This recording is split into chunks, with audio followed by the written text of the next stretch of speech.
آپ نے F I are میں دیکھا ہوگا کہ مختلف سیکشن لگتے ہیں، فار ایگزامپل 302، 392 یا وٹس ایور سیکشن میں بھی آپ نے کوئی زنا کے ریلیٹڈ یا کوئی بھی قذف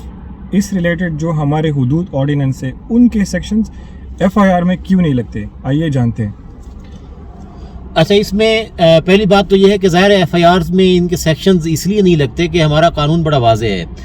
جو پروسیجرل لا ہے فوجداری قانون میں CRPC، اس میں 203A اگر آپ دیکھیں تو وہ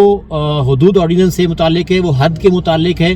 جس میں تزکیتی شہود پہ اترنے والے 4 گواہوں کا ہونا ضروری ہے، جو کہ حدود آرڈیننس کی ریکوائرمنٹ ہے۔ اب دیکھنا یہ ہے کہ 203A جو ہے وہ ظاہر ہے اگر آپ سمجھتے ہیں کہ کسی نے زنا کیا ہے اور اس پہ حد لگنی چاہیے تو آپ کو 203A کے تحت اس کو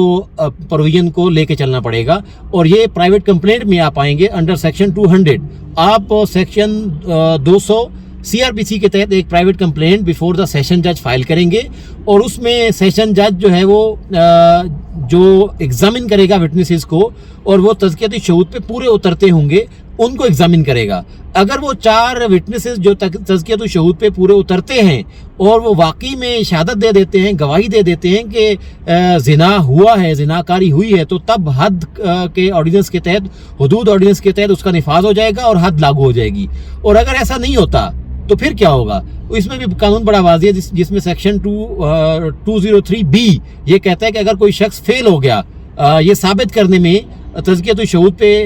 اترنے والے 4 گواہ بھی وہ پیش نہ کر سکا، یا جو 4 گواہ اس میں پیش کیے وہ ان میں سے کوئی ایک ڈیویٹ کر گیا، یعنی مکر گیا، یا شہادت غلط دی، یا 2 یا 3 یعنی 4 گواہ پورے نہیں کر سکا کوئی بھی بندہ، تو اس صورت میں اس فرد کے اوپر قذف کا مقدمہ جو ہے وہ قائم کیا جائے گا۔ اب اس میں اہم یہ ہے کہ کیا یہ معاملہ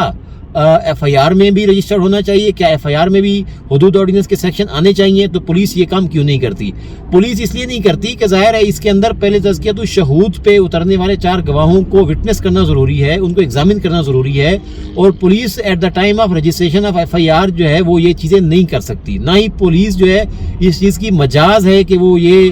کام کرنے بیٹھ جائے کہ کون اس تزکیۃ الشہود پہ پورے اترتے ہیں اور کون نہیں اترتے۔ یہ کام کورٹ کا ہے، یہ سیشن جج کا ہے۔ ہاں، البتہ اس پہ ایک امپورٹنٹ ججمنٹ ہے اور ڈائریکشنز بھی بعد میں دی آنریبل مسٹر جسٹس